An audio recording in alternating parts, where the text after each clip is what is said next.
যেমন যেমন আমি যদি একটু স্পষ্ট করে বলে দেখো,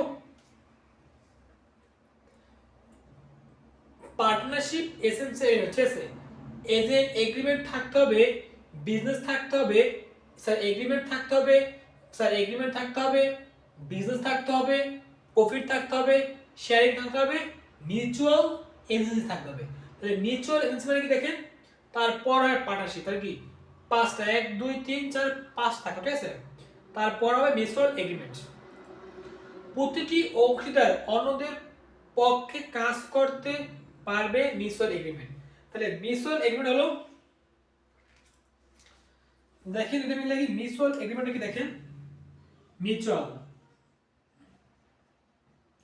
মিউচুয়াল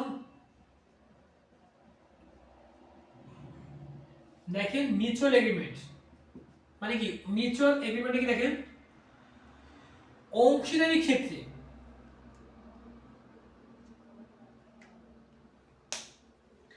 প্রতিটি অংশীদার অন্যদের পক্ষে কাজ করতে পারবে, একেই বলে মিউচুয়াল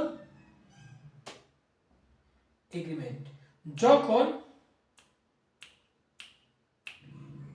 প্রতিটি অংশীদার অন্যদের পক্ষে কাজ করতে পারবে, যখন একজন অংশীদার বা পার্টনারশিপ অন্যদের পক্ষে বা অন্যদের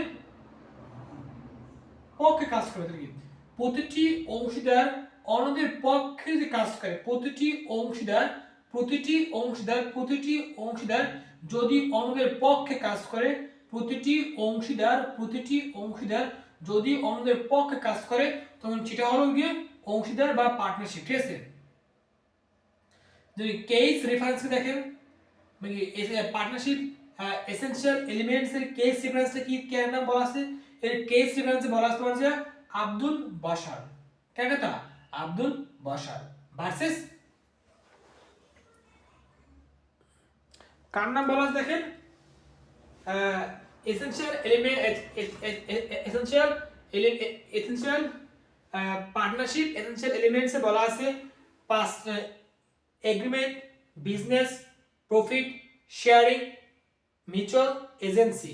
মিউচুয়াল এজেন্সি হলো একজন অংশীদার যখন অন্যের পক্ষে কাজ করার সম্ভাবনা রাখে সেটাকে বলা হবে, ঠিক আছে। হ্যাঁ, এর কেস সম্পর্কে লেখা আছে দেখেন, এই কেস রেফারেন্স বলা লেখা আছে কার লাগবে, in Abdul Bashar versus century wood industry, century wood industries, Abdul BA assessor, Abdul Basar, BA এসেসিয়ার বসার, আব্দুল বসার, আব্দুল কি বসার, আব্দুল বসার, আব্দুল বসার।